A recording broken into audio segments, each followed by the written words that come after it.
Un saludo, amigos, buenas noches. Decía el difunto Papa Francisco, que Dios tenga en su gloria, que en la vida tendremos siempre muchas cosas que hacer y muchas excusas que dar, pero al final la Cuaresma es sobre todo el tiempo de regresar a Dios. En una iglesia local, en la nuestra o en cualquier otra, pasa exactamente igual. Siempre hay mucho en lo que emplearse y mucho en lo que excusarse, pero al final lo importante es volver al bien, a la verdad y a la misericordia del Padre. Nosotros en este espacio semanal solo podemos ofrecerles lo primero, algunos de los asuntos más relevantes de la agenda de nuestra archidiócesis en estos últimos días, que como siempre hemos seleccionado y que ponemos a su consideración. Todo lo demás queda fuera de nuestro alcance. Comenzamos.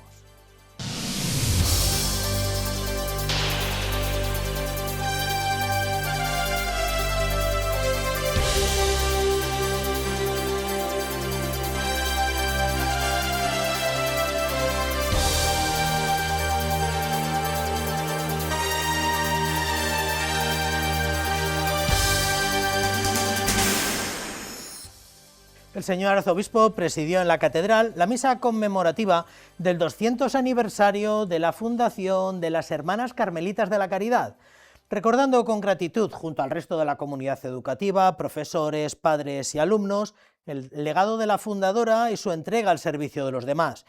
Fue un 26 de febrero de 1826 cuando Santa Joaquina de Vedruna, esposa, madre y educadora, fundó esta congregación con el fin específico de ponerse al servicio de los niños y de las niñas carentes de atención sanitaria y educativa.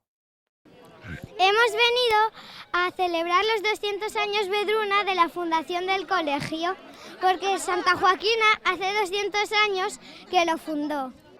Así explican los alumnos del Colegio Virgen del Carmen de Toledo por qué hoy no ha sido un día más en su calendario.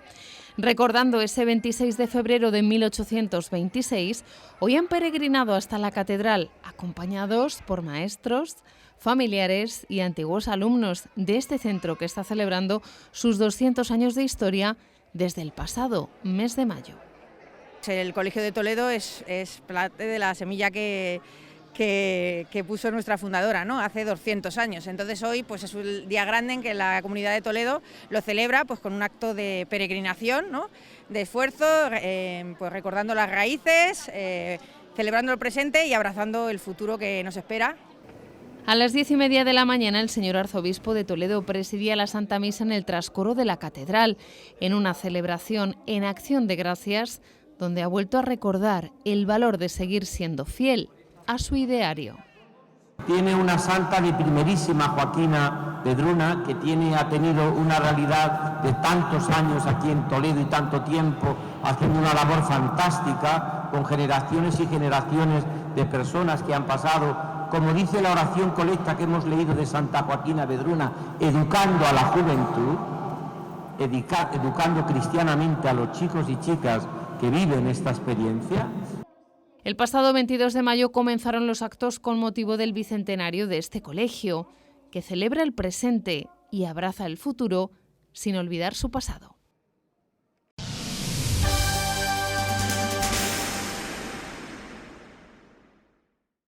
Nuestra delegación diocesana de Misiones celebraba un año más en el auditorio multiusos del Colegio de Infantes el Festival de la Canción Misionera bajo el lema Somos Puente de Paz. 8 coros participaban en esta jornada festiva que contó además con la presencia del señor arzobispo, que una vez más manifestó su preocupación por los diferentes conflictos que simultáneamente suceden en el mundo, especialmente por la parte que le toca a la isla de Cuba. El festival no se presenta como un concurso de talentos, sino como un encuentro festivo abierto a la participación de todos sin excepción. Tras el rezo del Ángelus, el señor arzobispo de Toledo, que presidió este sábado el Festival de la Canción Misionera, compartió su inquietud por la situación que se vive en Cuba, donde recientemente viajaba para dirigir unos ejercicios espirituales. Recemos por estos países que están sufriendo, que lo están pasando mal, que tienen sufrimiento, países también por otra parte que tenemos nosotros misioneros. Allí hay un obispo misionero nuestro en Cienfuegos, que también estuvimos hace 2 años o 3, estuvimos nosotros también allá en Cienfuegos, también en una experiencia misionera. Somos puente de paz era el lema escogido para inspirar este momento, coordinado por la Delegación de Misiones y que ha reunido a 8 coros diferentes. Una paz que construimos todos y por la que todos podemos y debemos rezar. Pues vamos a rezar también por la paz en Oriente Medio, en estos amigos que lo están pasando también bastante mal. Es también el lugar donde nació Jesús. Vamos a pedir especialmente por ellos. Bueno, todo el festival ha sido un canto y una oración por la paz. El acto terminó con la entrega de diplomas por parte del señor arzobispo de Toledo.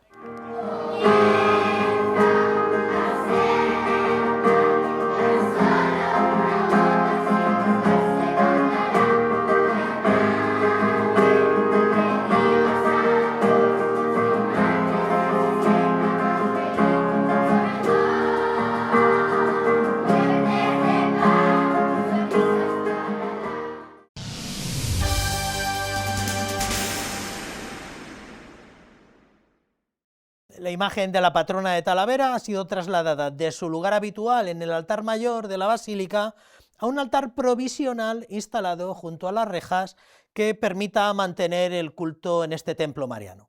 Se trata de un traslado necesario para la intervención prevista en toda la cabecera de la basílica, en las pechinas y en las pinturas de la cúpula, que serán objeto de una actuación destinada a recuperar su estado original y garantizar de este modo su conservación.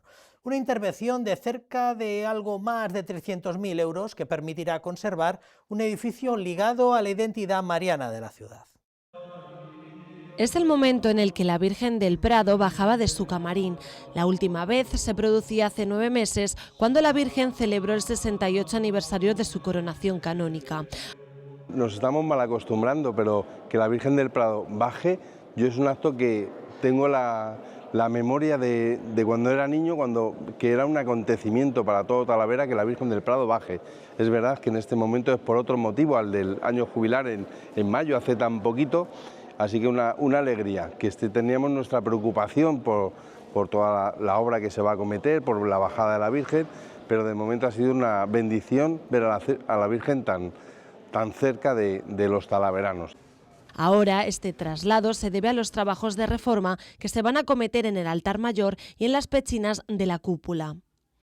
Es un retablo de estilo neoclásico, construido a mitad del siglo XIX, está perfectamente documentado quién lo hizo, cuáles fueron los materiales utilizados, y eso facilita enormemente a las empresas que se han unido para ejecutar este proyecto de restauración el poder devolverle el esplendor inicial.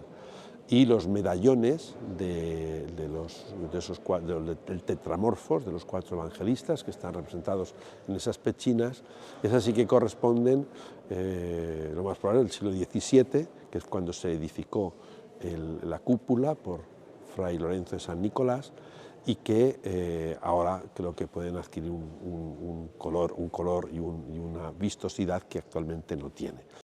En estos momentos se está instalando justo delante de las rejas una plataforma de madera que adelantará el altar y dejará la parte trasera para el grueso de las obras. En esa estructura estará situada la patrona de la ciudad de Talavera para que sus vecinos puedan seguir visitándola incluso durante el periodo de reformas. Además, se han trasladado algunos bancos ubicados en la capilla mayor, ahora cerrada al público, a las naves centrales del templo para procurar la menor pérdida posible de capacidad y que el cierre de la zona tras las rejas no suponga más dificultades para los fieles. Esta reforma es una demanda de la ciudad de Talavera desde hace años. La financiación de estos trabajos viene de parte del Ayuntamiento de la ciudad con la colaboración de la Diputación de Toledo.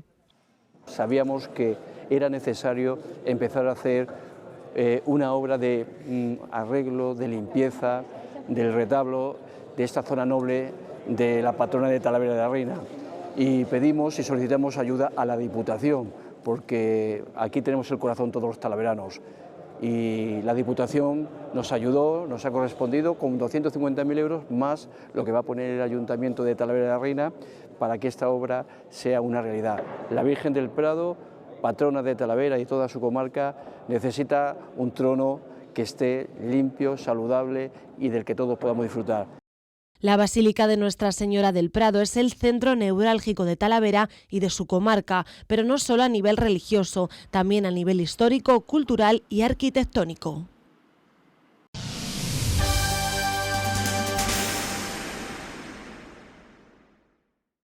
Miren, con motivo de sus bodas de plata, la Cofradía del Santísimo Cristo de los Ángeles, aquí en la ciudad de Toledo, presenta la exposición conmemorativa Dos historias, una hermandad, una muestra que permanecerá abierta al público hasta el próximo 4 de abril y que repasa los 25 años de trayectoria de esta hermandad toledana. La exposición muestra una larga historia de devoción y de servicio al Cristo de los Ángeles y a la comunidad de las gaitanas, un gesto que pone en valor el papel de las cofradías como parte del patrimonio cultural, religioso y social de esta ciudad. Es el sonido característico de la Cofradía del Cristo de los Ángeles, que sale a las calles de Toledo desde su sede canónica, el convento de las Gaitanas, cada martes santo. Cumple 25 años como cofradía, aunque su legado viene de lejos. De aquellos que fueron pioneros en rescatar esta cofradía, se da cuenta en esta exposición que se puede visitar en el patio de las Gaitanas. Nos vamos a encontrar 25 años de lo que es la cofradía, que aunque es un poco más antigua, no hemos datado y no hemos podido ser portadores de esa noticia, pero estos 25 años, desde que arrancó en el 2001, son una especie de fotos flash a medida que van pasando los años. De hecho, faltan 8 fotos que queremos ponerlas, porque aparecen incluso todas las hermanas cofrades portando el Cristo en la catedral, que es histórica esa foto, ¿no? Y entonces, bueno, pues aún ampliamos todavía la exposición.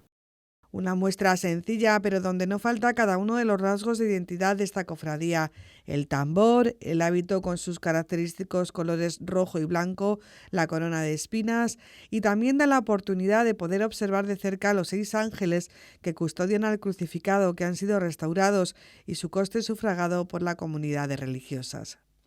Me he basado en consolidar, en limpiar y en reintegrar tanto de soporte como de color las imágenes de los ángeles. Sobre todo porque en algunos le faltaban algunos dedos, pies, y en otros le faltaban, por ejemplo, alguna parte de las alas.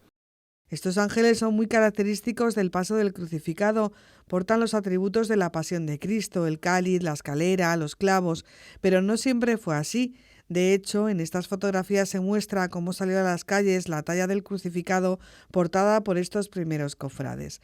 La muestra quiere ser un homenaje a todos aquellos que impulsaron la recuperación de esta cofradía y también un reconocimiento explícito a la comunidad de religiosas que durante todos estos años les ha acompañado. Maravillosa, además de que nos ceden a su Cristo, porque su Cristo es una relación maravillosa que nos están prestando toda la ayuda posible, y no solamente la ayuda sino la oración. Aportamos el que su Cristo pueda salir a las calles de manera fantástica y sobre todo haciendo hermandad, que es lo fundamental. Acompañamiento y servicio en una y otra dirección en torno a la devoción por esta imagen que se demuestra todos los días del año, tal y como reconocen desde la comunidad. La comunidad como tal lo que hace es acoger no solamente el paso que saldrá a las calles en la Semana Santa, sino también custodia a cada uno de los hermanos cofrades que pertenece y que forma parte de esta cofradía. ¿Y lo custodia de qué manera? Pues con nuestra oración, con nuestro sufrimiento y ofrecimiento cotidiano, ¿no?, por cada una de las necesidades de los hermanos, y también por ese espíritu que en el fondo es lo que da vida a una cofradía, que es el espíritu de Jesús que se hace presente en medio de nosotros cuando 2 o 3 se reúnen en su nombre. La muestra se puede visitar en el patio de las Gaitanas, entrando por la calle de la Plata, los sábados de 4 a 7 de la tarde y los domingos de 11 a 1 de la tarde. La entrada es gratuita y estará abierta hasta el próximo 14 de marzo.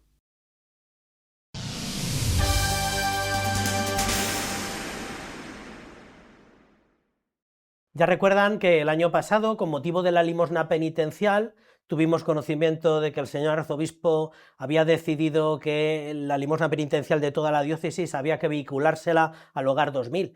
Y nosotros, fieles a la cita, convocamos a la directora del Hogar 2000, que se personó aquí, no exactamente aquí, sino en los míticos estudios de la calle Trinidad, una de las últimas entrevistas que tuvieron lugar en la calle Trinidad, y nos dio razón de lo que era el Hogar 2000. Este año hemos tenido conocimiento que el arzobispo ha decidido que la limosna penitencial la vehiculemos todos los cristianos de la archidiócesis a la casa sacerdotal de aquí de Toledo. Y puestos a ello, hemos querido que se persone esta noche con nosotros el director de la casa sacerdotal, que no es otro que don Juan Félix Gallego Risco. Don Juan Félix, buenas noches. Buenas noches. Muchísimas gracias por dedicarnos un hueco, don Juan Félix. A vosotros. ¿Desde cuándo al frente de la casa sacerdotal? Pues llevo en la casa sacerdotal desde septiembre del 2024. O sea que 2 cursos. Sí, casi 2 cursos. ¿Y cómo estás viviendo este servicio eclesial, don Juan Félix? Pues por una parte como un servicio de gratitud a estos sacerdotes que por razón de edad o de salud pues ya no pueden estar en las parroquias vinculados de un modo más inmediato a la pastoral. Y también como un momento que a mí también me enriquece personalmente, ¿no? Porque estar con sacerdotes mayores que tienen tanta riqueza en todos los aspectos, pues humana, pastoral, eclesialmente, también para mí supone un gran enriquecimiento. ¿Usted venía de la rectoría del Seminario Menor después de cuántos años? Estuve en el menor 19 años. 19 años. Y algunos, probablemente un servidor, bromearon con dejas de cuidar niños para pasar a cuidar mayores. Lo has vivido bien en cualquier caso. Sí, es otro tipo de seminario, podríamos decir. Sí. También a esas edades pues se recuerda mucho el seminario, en las conversaciones a diario los sacerdotes mayores recuerdan sus años de seminaristas, los profesores que tuvieron, los formadores. Y bueno, pues también es de alguna manera pues otro tipo de seminario. Sí. ¿Desde cuándo existe nuestra casa sacerdotal, la de aquí, la de Toledo? Me refiero, ¿desde cuándo existe, don Juan Félix? Sí, el antecedente de la que actualmente tenemos se remonta a los años 50, cuando el cardenal Plaidenniel la inauguró en lo que en el edificio que está anejo a la iglesia de San Bartolomé, aquí en el casco histórico. El edificio actual en el que nos encontramos fue edificado e inaugurado por el cardenal don Marcelo en el año 1984. Y esa casa fue posteriormente ampliada en el pontificado, creo que de don Francisco Álvarez, con un edificio que venía a aumentar las habitaciones que el edificio primitivo tenía.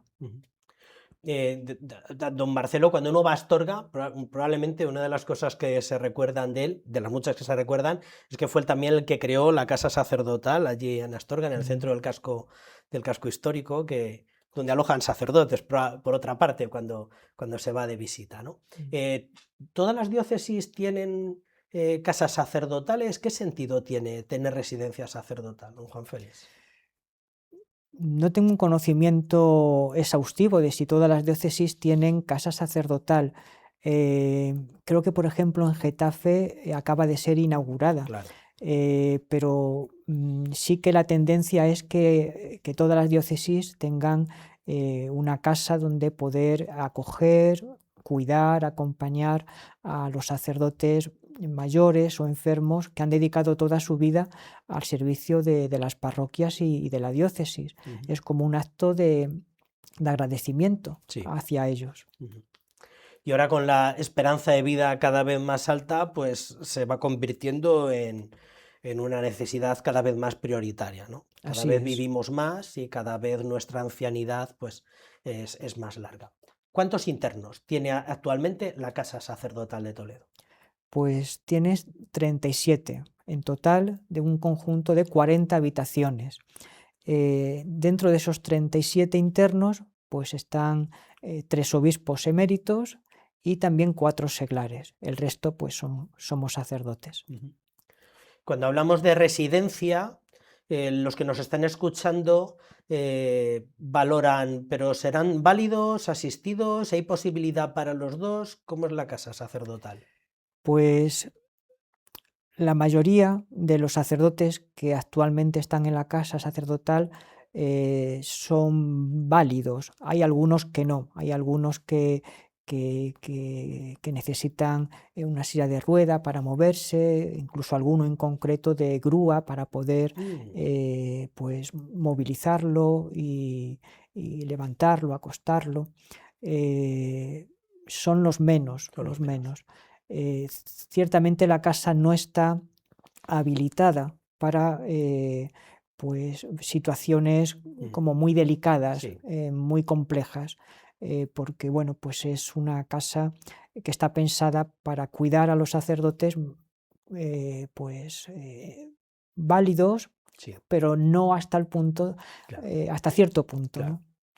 O sea, residencia de gente autónoma que se les cubre las necesidades básicas, ¿no? Es un poco como el concepto en origen, da la impresión, ¿no? De esta y de tantas otras, de bueno, que tengan comida caliente, que tengan quien los cuide, pero ellos dentro de una autonomía personal, ¿no? ¿Qué régimen de vida llevan los internos? Más o menos, si tuviese que hablar un poco del horario de la casa sacerdotal, que los sacerdotes dicen, me voy a cenar, que es la hora de cenar y todas otras cosas, ¿qué horario tienen? ¿Qué estilo de vida? Pues el estilo de vida es modesto en cuanto a las instalaciones con las que contamos, pero completo para poder cuidar a los sacerdotes en su vida diaria. Y bueno, pues lo que es el horario de la casa tiene unos momentos fijos, que son la celebración de la misa, a la que pueden asistir también seglares, a las 10 de la mañana, todos los días.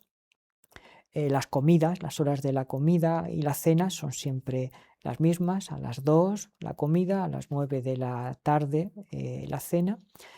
Y luego el resto del tiempo, pues cada sacerdote ya se organiza. Hay sacerdotes que salen a pasear, otros que lo dedican a las lecturas, otros que tienen visitas de familiares o de antiguos feligreses. Entonces, básicamente los horarios fijos son los horarios de comidas, como en cualquier residencia universitaria o cualquier tipo de alojamiento colectivo, los horarios de comedor, los horarios de cocina y la misa, que es una Eucaristía abierta, donde asisten también, por otra parte, vecinos de allí de Buenavista, ¿no? Forma parte del horario de misas con Santa Casilda y con tantos horarios de misas como tiene Buenavista. Para atender a estos casi 40 sacerdotes, ¿cuántos empleados requiere la casa sacerdotal? Pues empleados contratados por el arzobispado para poder cuidar de ellos, son 10 en total, aparte de la comunidad de religiosas que nos atienden muy bien y que son 5 en la casa sacerdotal, de las siervas guadalupanas. ¿Algunos servicios subcontratados, como el servicio de cocina? Sí, la cocina depende de un catering contratado también por el arzobispado. Y tiene a 2 cocineras en el tema de cocina, sí. Y luego además la presencia de las siervas guadalupanas, que llevan allí desde el principio. Sí, desde el año 79 ya se hicieron cargo de la casa sacerdotal. Antes del edificio ya estaban ellas... Eso es, antes del edificio actual ya estaban ellas cuidando a los sacerdotes mayores de la diócesis. ¿Y cuál es un poco el papel de tener religiosas allí? Porque puede que haya gente que piense, bueno, pues si las tareas están especializadas ya, un servicio de limpieza o un servicio de cocina, ¿qué misión tienen las...? Ellas se ocupan especialmente de los temas médicos de los sacerdotes, ¿no? El tema de las medicinas, el tema de acompañarlos a las consultas médicas cuando tienen que ir, los fines de semana, que el personal contratado al menos en su mayoría no viene, sino solamente los servicios mínimos, pues las religiosas suplen esos cuidados básicos de los sacerdotes también esos días. Pero su labor trasciende esta tarea de cuidado médico, personal, básico de los sacerdotes. La presencia de la vida consagrada en una casa sacerdotal dice mucho, ¿no? Porque crea un clima, un ambiente de sacerdotal, ¿no? Ese es su carisma también de la sierva guadalupana, es cuidar a los sacerdotes. Y rezamos junto con ellas en determinados momentos de la semana. Tenemos una hora santa y el rosario los jueves, por ejemplo, también las completas, el jueves, que es un día sacerdotal, lo pasamos la tarde juntos en oración con ellas. Eso sí que me daba la impresión que formaba parte, yo no sé si es de su carisma o del estilo de vida de la casa, los jueves sacerdotales. Ha hablado antes de la última ampliación de la casa o remodelación. Cuéntenos más o menos, pontificado del cardenal Álvarez Martínez, me parece recordar, Sí. o por lo menos se tomó la decisión, aquel pontificado. ¿En qué consistió la última ampliación? Consistió en construir un nuevo edificio, una nueva ala al edificio antiguo inaugurado por don Marcelo, que dio respiro al número de habitaciones con las que se contaban hasta entonces. Es verdad que esa ampliación es más moderna, tiene más amplitud en cuanto al espacio, de modo que para las sillas de rueda pues es mucho más fácil moverse en la parte nueva que en la parte antigua. Pero aún así, hoy en día, como hemos dicho anteriormente, el cupo de la casa sacerdotal está prácticamente lleno y vienen hornadas de sacerdotes que empiezan a jubilarse ahora de los primeros años del pontificado de don Marcelo, que crean un problema en el sentido de que no tenemos ya más habitaciones para poder alojarlos, acogerlos. Es así, es así. Habida cuenta también de lo que has señalado antes, de que pues la esperanza de vida, gracias a Dios, pues también se ha ampliado. Claro. Entonces, la esperanza de vida en España está en 80 y pico, y claro, pues es muy superior a cuando solamente algunos llegaban a esa edad, ¿no? Después de 2 años, de 2 cursos, o casi 2 cursos, al frente de la casa sacerdotal, ¿qué le pasa a la casa sacerdotal? Dice que necesita ampliación, ¿verdad? ¿Se ha quedado obsoleta en algún aspecto? Necesita ampliación para poder acoger a los sacerdotes que en los próximos años pues soliciten ser cuidados y atendidos en la casa sacerdotal. Eso por una parte. Dentro de esa ampliación vendría muy bien el contar con habitaciones como más especializadas en ciertas situaciones médicas, vitales, que se nos pueden presentar. Y luego también la actual casa necesita una reforma importante en lo que es el edificio antiguo, el inaugurado por don Marcelo, porque las dimensiones, por ejemplo, de las puertas, la mayor de las habitaciones, hacen inviable el uso, por ejemplo, de sillas de ruedas. Hay también barreras arquitectónicas, los platos de duchas que hay en las habitaciones, pues también dificultan mucho el baño, la ducha de sacerdotes con cierta falta de movilidad. Entonces hay toda una serie de reformas que hay que hacer también en el edificio antiguo que hace razonable el que se plantee esta limosna penitencial con esta intención. El arzobispo nos decía en escrito pastoral que se habían puesto en contacto con él algunos sacerdotes, como refería antes, ¿verdad?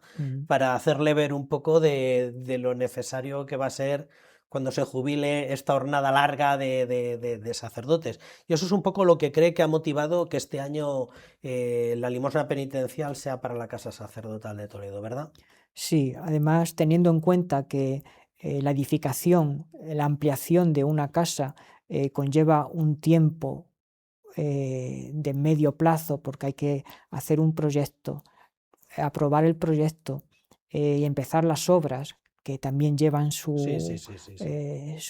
tiempo, pues cuanto antes se pueda empezar todo el proceso, mejor. Claro. O sea, que arrancar el proceso no significa que se vaya a ver inmediatamente, sino que... Porque terreno hay, ¿verdad, don Juan Félix? Sí, terreno, gracias a Dios, sí que hay en lo que es el recinto, donde se encuentra la casa sacerdotal y también la casa de ejercicios. Sacrificando probablemente bastante esplanada de por allí, ¿verdad? Sí, la administración diocesana está haciendo un estudio de posibles modos, cómo afrontar esta ampliación de la casa. Entonces, bueno, hay varios escenarios que se contemplan, entonces están con ello y ya nos comunicarán la decisión. Eso te iba a decir, o sea que simplemente está arrancado el asunto sin nada todavía en firme. ¿Cómo se enteró que la limosna penitencial era para la casa sacerdotal, don Juan Félix? Usted que lleva un tiempo al tanto y se da cuenta un poco de todas estas cosas, ¿cómo vivió él cuando supo cómo se enteró? Pues me lo comunicó el mismo arzobispo, me dijo que su intención era ampliar la casa, incluso mejorar las instalaciones que actualmente hay. Me preguntó por la situación actual de la casa, y en esa conversación él me manifestó su intención de dedicar este año la limosna penitencial para este fin. ¿Qué razones le daríamos a los diocesanos que nos están escuchando, don Juan Félix? ¿Por qué es importante esto, ¿no? Que más allá de que alguno piense, bueno, el dinero, ¿para qué? Para que puedan vivir los curas. ¿Qué razones o cómo podíamos motivar los presbíteros, o cómo podemos motivar, o cómo se puede motivar a la gente el decir, oye, pues esto es un fin muy noble y esto la diócesis lo tiene que emplearse a fondo?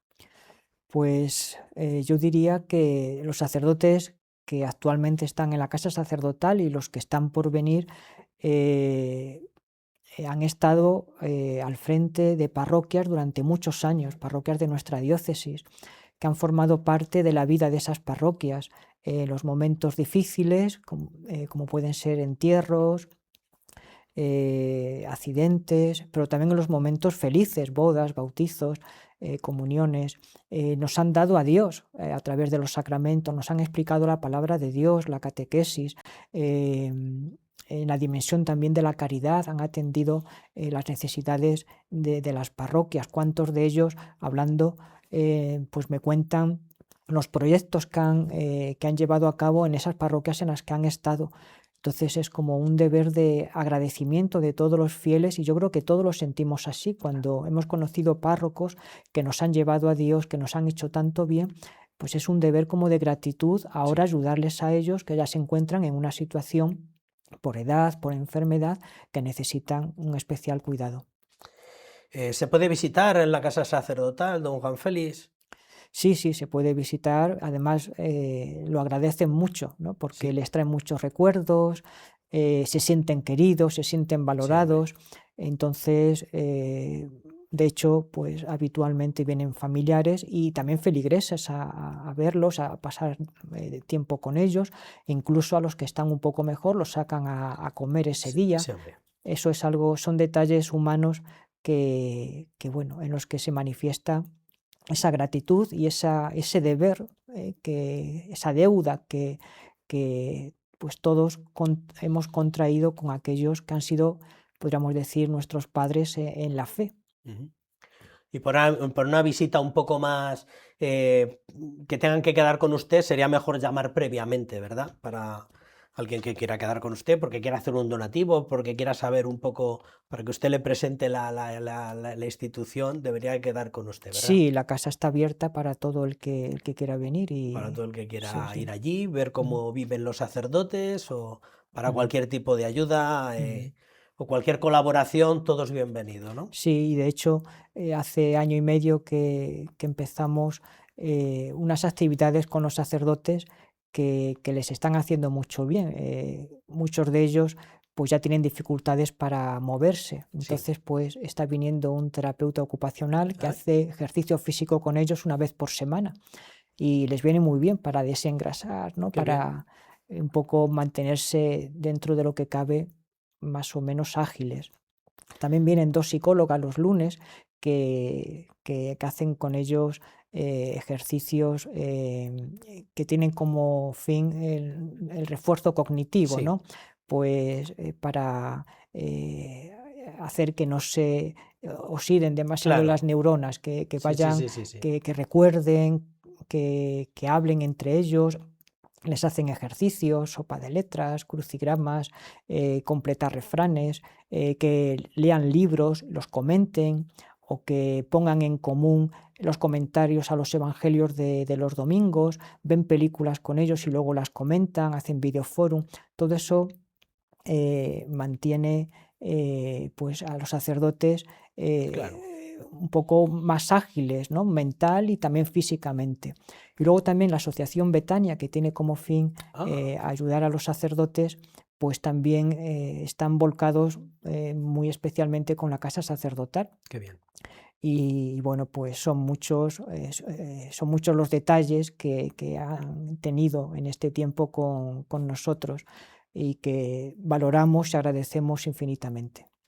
Bueno, pues dejamos ahí la invitación para que todo el que quiera conocer cómo funciona, cómo viven, la vida modesta que llevan y bueno, pues lo necesario que es de estar constantemente actualizando, pues que se acerquen por la casa sacerdotal, que son siempre acogidos y bueno, pues ya de paso les dan una pequeña alegría a todos los internos que siempre están deseando de ver gente nueva por allí.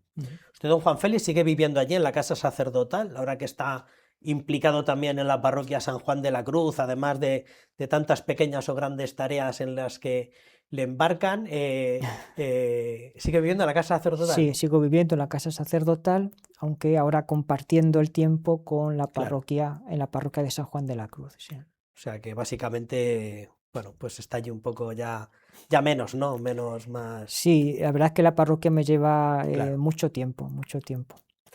Muy bien, pues dejamos la invitación, don Juan Félix, que la gente vea esto como una urgencia, como algo necesario, como un gesto de gratitud y que, bueno, pues aparte de la limosna penitencial, si alguien se siente como muy motivado para colaborar con ustedes en cualquiera de los órdenes, pues que se ponga en contacto con ustedes, ¿vale, don Juan Félix? Muy bien, muchas gracias. Pues muchísimas gracias por esta dedicación, don Juan Félix, y por tantas otras. Muchísimas gracias. Gracias a vosotros.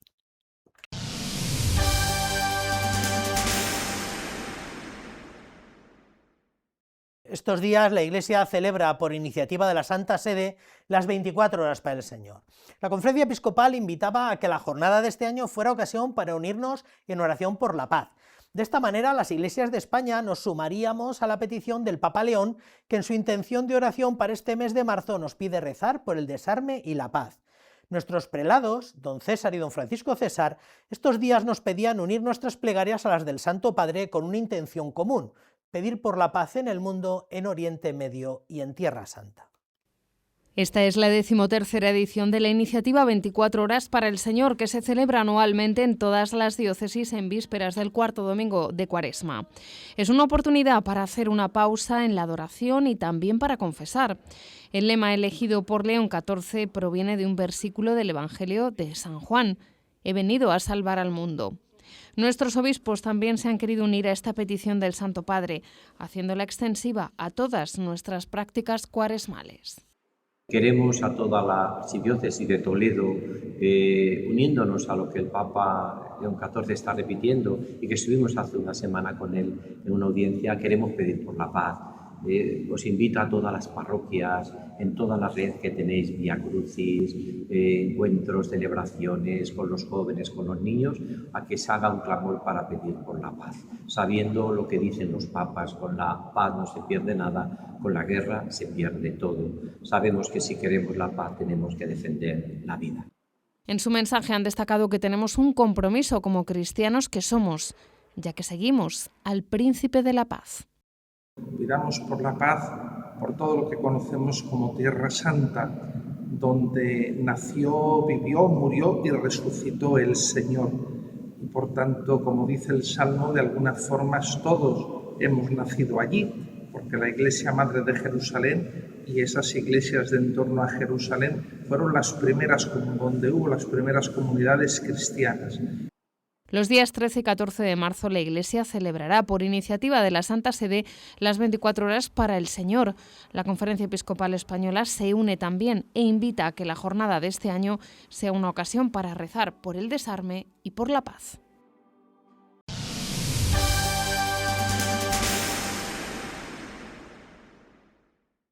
Toledo se prepara para vivir un año muy especial en torno a su patrona. El centenario de la coronación de la Virgen del Sagrario marca un amplio programa de actos que buscan renovar el vínculo de los toledanos con esta advocación. Fue un 30 de mayo de 1926 cuando, con motivo de la coronación canónica de la Virgen del Sagrario, un cortejo presidido por el príncipe de Asturias recorrió diferentes calles del casco histórico de la ciudad hasta llegar a Zocodover. Este es el motivo por el que el próximo 30 de mayo volverá a producirse este mismo acontecimiento. Para muchos toledanos, visitar a la Virgen del Sagrario ha sido siempre un gesto cotidiano, una parada breve al pasar por la catedral, una oración antes de seguir con el día. Esa devoción transmitida de padres a hijos durante generaciones será la protagonista de un año muy especial con motivo del centenario de su coronación. Vivíamos en Juan Labrador, entonces íbamos al mercado, bajábamos por la Cuesta de la Mona y cuando llegábamos al Teatro de Rojas, mi madre decía, vamos a ver a la Virgen. Y luego íbamos a comprar. Entonces me acuerdo que pasábamos a ver a la Virgen, estábamos 2 minutos y ya nos íbamos al mercado. Los actos comienzan este miércoles a las 7:30 de la tarde con la conferencia La Virgen del Sagrario, 800 años de devoción toledana, que pronunciará don Francisco María Fernández Jiménez en la sacristía de la catedral. Será el punto de partida de un año que busca renovar la devoción de los toledanos hacia su patrona y que incluye novedades como la recuperación del rosario de cristal. Se está restaurando precisamente para que ese día, la noche anterior, salga el rosario de cristal y vayamos todos en procesión con el estandarte de la Virgen y vayamos todos pues con nuestras antorchas, nuestras velas, pues rezando el rosario con ese misterio de cristal que creo que es bonito y que yo creo que lo podemos poner como novedad. Recorrerá las calles en la víspera de la gran procesión, que tendrá lugar el 30 de mayo. La intención, en este caso, es recrear en la medida de lo posible el recorrido que se realizó hace 100 años, durante la coronación. Además, se ha invitado a los coros de las parroquias a que se sumen en esta celebración.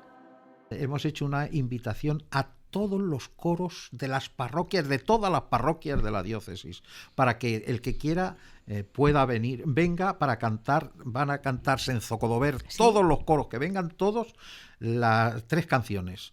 Y ya se les ha mandado las partituras a todas las parroquias. Muy bien. Incluso está prevista la presencia de más de un centenar de tunos que cantarán a la Virgen probablemente en la plaza del Ayuntamiento, y las campanas del casco histórico podrán unirse en un gran toque conjunto en honor a la patrona.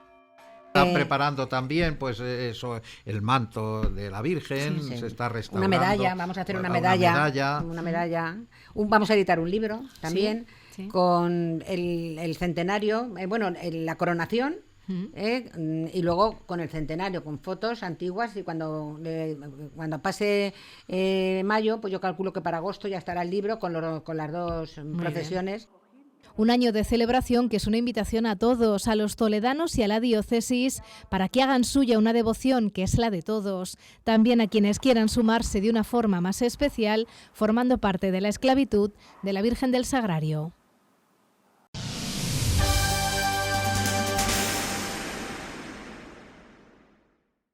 Ya ven que el Instituto Teológico San Ildefonso ha celebrado su tradicional Jornada Toledana de Pensamiento Católico, una de las varias citas de formación intensiva y monográfica que organizan a lo largo del curso académico, y que estuvo dedicada este año a la figura de San John Henry Newman. El señor arzobispo que presidió e inauguró el evento presentó al doctor de la Iglesia como alguien fundamental en el pensamiento católico moderno, que destacó por defender la conciencia, unir la fe con la razón y desarrollar conceptos sobre la evolución doctrinal.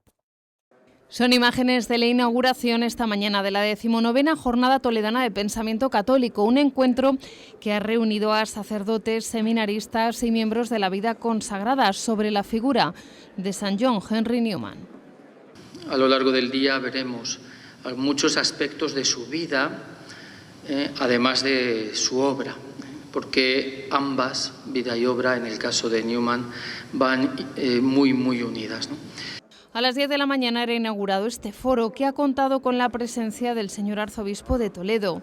En su saludo, don Francisco Cerro Chávez ha destacado la pasión por la verdad que caracterizó toda la vida del recién nombrado doctor de la Iglesia. Esa verdad que le lleva incluso siendo anglicano, siendo realmente viviendo esa confesión anglicana, él descubre, sobre todo a través de los Santos Padres, un deseo inmenso de verdad y un deseo inmenso de conectar con la tradición viva de la Iglesia. En este sentido podemos decir que su pensamiento es una búsqueda apasionada de la verdad Y esa verdad él la identifica pues, con la Iglesia. El sujeto moderno, Newman y Ratzinger, el rescate de la conciencia, ha sido el tema de la primera conferencia que ha ofrecido don Manuel Aróztegui Esnaola.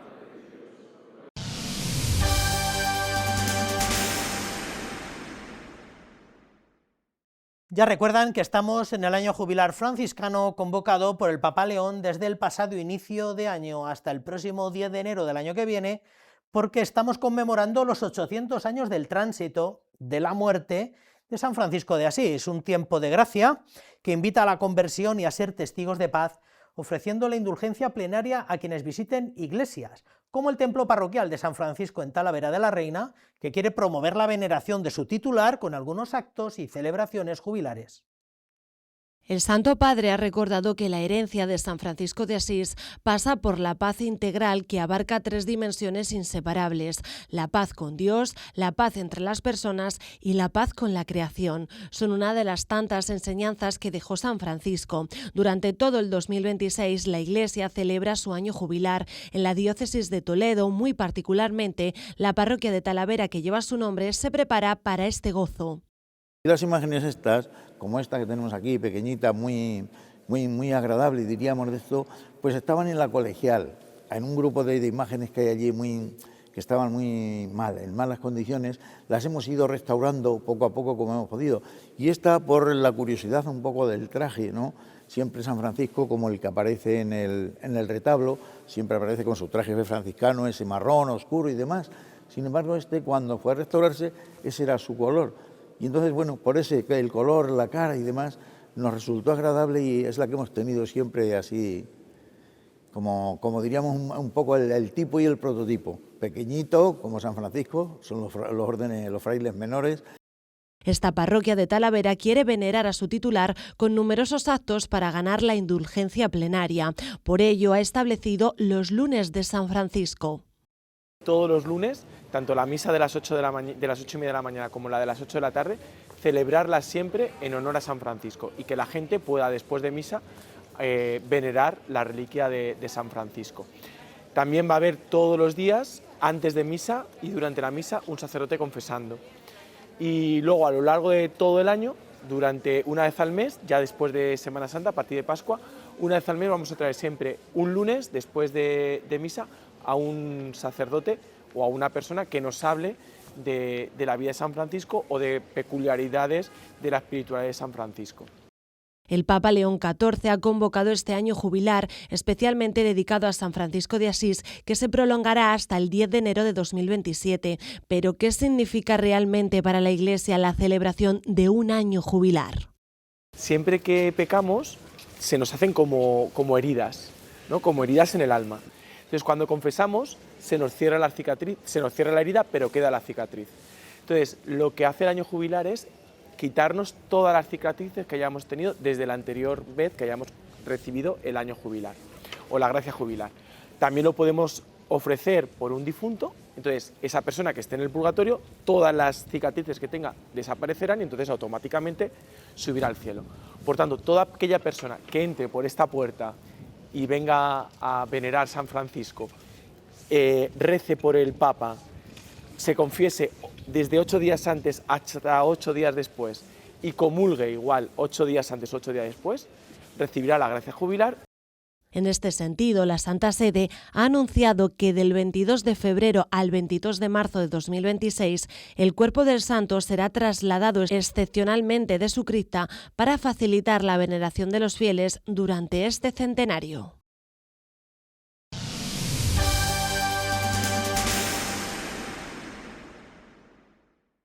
Los textiles de la Catedral Primada constituyen un patrimonio único de alcance internacional y que en ocasiones no se ha valorado suficientemente. De cara a la celebración de la exposición Primada, ya a la vuelta de la esquina, se están restaurando diferentes piezas que lucirán en esta muestra, a la vez que se están acometiendo trabajos para mejorar su conservación y su exhibición. La restauración de textiles es un proceso técnico especializado para limpiar y reparar fibras dañadas por el tiempo, incendios, humo o agua, devolviéndoles su estabilidad estructural. Dentro del programa de restauración de piezas de cara a la celebración de Primada, hay un apartado muy destacado dedicado a las piezas textiles, ya sean ornamentos litúrgicos o piezas históricas. Todas ellas piezas de singular valor, como el almohadón del sepulcro de Alfonso VII, que data del último cuarto del siglo XIII, donde se están realizando tareas de limpieza y conservación. Se va a hacer una limpieza mecánica mediante microaspiración, que son unos aspiradores con potencia controlada y con la ayuda de brochas de pelo suave para eliminar la acumulación de depósitos sólidos a modo de polvo que se ha quedado entre la superficie de los tejidos y entre las fibras, que pueden ser perjudiciales para su conservación. El zapato de Pedro Aguilar, datado hacia 1338 y que, como todos los textiles, tiene en común que son piezas que han tenido un uso y que precisamente por su funcionalidad no han sido valoradas como un patrimonio, algo que afortunadamente ya ha cambiado. Sí que es verdad que falta esa riqueza o esa cultura del textil en España, porque es una cosa de uso. Y cuando siempre una cosa de uso se termina dañando, ¿qué es lo que se hace? Se tira o se quema. Bueno, pues esperemos que aquí no pase. No, gracias a Dios no. Y hay muchas hermandades y cofradías que lo cuidan muchísimo y saben que es un patrimonio para ellos muy importante. Y otra pieza estrella, la capa del cardenal Mendoza, que forma parte del terno del mismo nombre, mandado hacer para Pedro González de Mendoza, una de las figuras más influyentes de la historia de España. Apodado el tercer rey por los reyes católicos, datado en la segunda mitad del siglo XV y que constituye una auténtica joya. Este terno, la riqueza que tiene en cuanto al hilo metálico no solamente, pero la dificultad técnica, raramente se pudo volver a repetir hasta que Molero lo repitió en su telar, y era con sedas generalmente. El poder tejer toda la pieza, a excepción de las cenefas, en un mismo telar, toda, ya nada más que era como poner forro y coser 4 cosas, eso no se recupera hasta el 18. Para estas labores se utilizan técnicas muy precisas e instrumentos que, aunque nos puedan parecer comunes, son usados por manos expertas que saben cuidar y mimar estas piezas que acumulan más de 400 años. Al acometer estas labores hay que tener en cuenta que estos profesionales no añaden nada a lo que se conserva. Lo que es la conservación y la restauración de los tejidos históricos, lo que se hace es conservar, estabilizar el deterioro. No se retupe, ni se borda, ni se recorta y se traspasa, es conservar. Incluso esto es una documentación muy buena e importante de la historia de la pieza. Es el dibujo preparatorio, que si lo ves está hecho con tinta ferrogálica. El detalle que tiene es impresionante y luego ya sobre eso se bordaban. Además de las labores de conservación, el segundo objetivo de estas intervenciones es adecuar los soportes expositivos de indumentaria para evitar tensiones y mejorar la conservación. Un ejemplo práctico lo vemos en el soporte de esta capa, al que se va a añadir una pieza hecha a medida con el único objeto de mejorar la exposición de la capa. Son piezas que han tenido un uso, que están deformadas porque, sobre todo la indumentaria litúrgica, han sido usadas por el cardenal, en este caso Mendoza.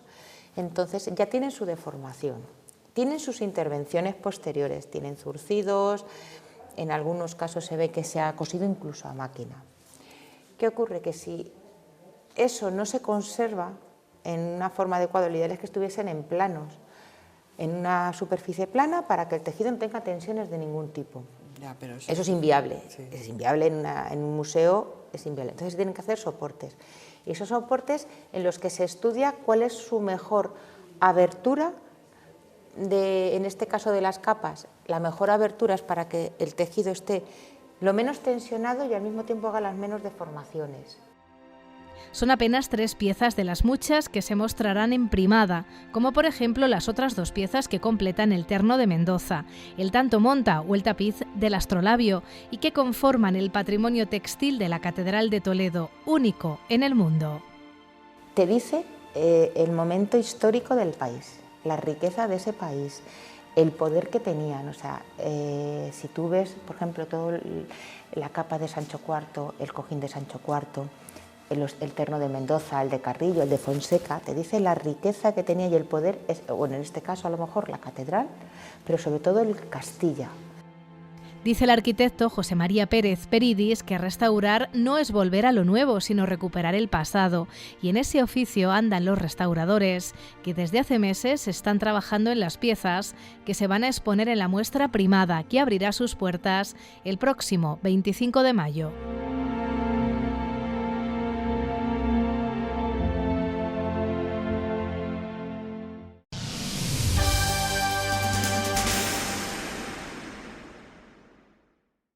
La Casa de la Iglesia en Talavera es escenario durante este fin de semana de la celebración del 280 Cursillo de Cristiandad de la Archidiócesis de Toledo, una convocatoria que ha reunido a participantes procedentes de distintos puntos de la diócesis para brindarles la oportunidad de vivir una experiencia profunda de encuentro con Jesucristo, acompañados por el equipo de Cursillos de Cristiandad, que tripula las distintas actividades, los testimonios y los momentos de oración que conforman este itinerario de fe, que a tanta gente ha ayudado durante décadas. Ha comenzado el cursillo de cristiandad número 280 de nuestra Archidiócesis de Toledo en la Casa de la Iglesia en Talavera de la Reina. Toda una experiencia de lo fundamental cristiano desde la cercanía y la alegría a quienes se acercan en búsqueda. Para mí el movimiento del cursillo de cristiandad fue el camino de salvación que el Señor me presentó, porque yo estaba de espaldas a Dios, mi vida era un desastre, espiritualmente estaba por el suelo. Y me brindaron la ayuda, invitándome, varias veces me lo habían hecho, pero yo decía que no. En un momento crucial de la vida dije que sí, y fueron los 3 días que me cambiaron la vida. Se han celebrado hasta el día de hoy 279 cursillos mixtos de 3 días. Debido a la extensión de la diócesis, hay una escuela con 2 sedes, una en Toledo y otra en Talavera de la Reina, donde existen 7 ultrellas distribuidas por todo el territorio diocesano: Toledo, Talavera de la Reina, zona de Extremadura, Illescas, Yepes, Consuegra, Puebla de Almoradiel y un grupo que se reúne en Añover de Tajo.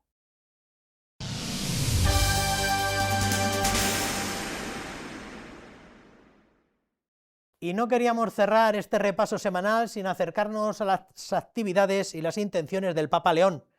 En 4 minutos les resumimos la Semana del Papa. Compartimos algunos de sus mensajes, actividades pastorales y la catequesis semanal dedicada al Concilio Vaticano II. Tras la oración del Ángelus del tercer domingo de Cuaresma, el Papa invita a rezar a Dios para que cese el estruendo de las bombas en Irán y en toda la región y se abran caminos de reconciliación y esperanza. El temor es que el conflicto se extienda y otros países, como el Líbano, vuelvan a caer en la inestabilidad. Si aggiunge il timore che il conflitto si allarghi. León XIV visitó el domingo pasado la parroquia de Santa María de la Presentación. En la misa, el Papa se hace cercano a la realidad de la periferia romana, una iglesia que, como una madre, cuida de sus propios hijos sin condenarlos.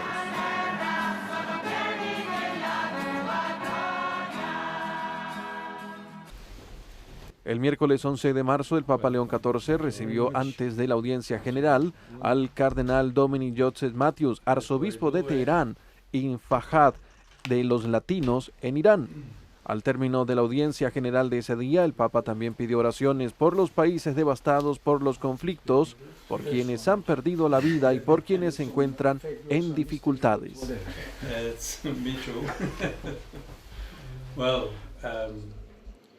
Nel nome del Padre, del Figlio e dello Spirito Santo. La pace sia con voi. En la audiencia general de esta semana, el Papa continúa su catequesis sobre el documento conciliar Lumen Gentium, reflexionando sobre el tema de la Iglesia como pueblo de Dios.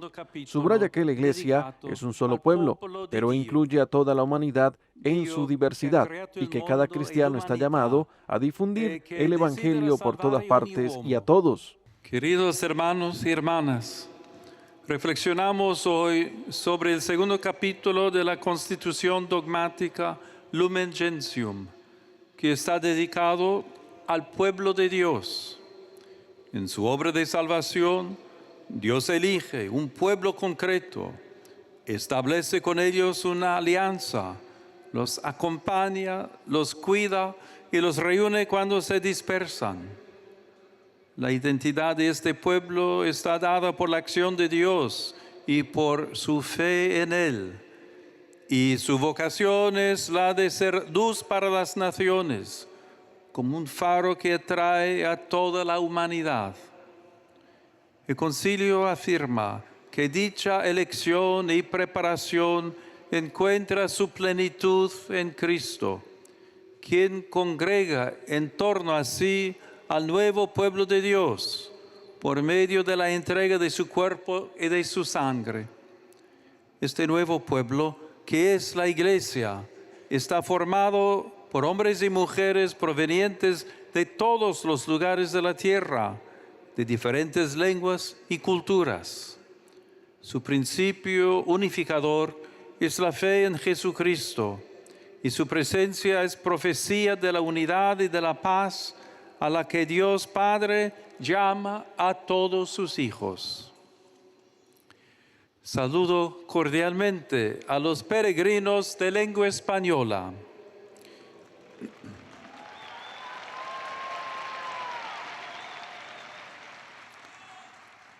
Pidamos a la Santísima Virgen María que no nos cansemos de orar, esperar y trabajar, dispuestos a la purificación y a la renovación interior, a fin de que la luz de Cristo resplandezca siempre en el pueblo de Dios. Que el Señor los bendiga. Muchas gracias.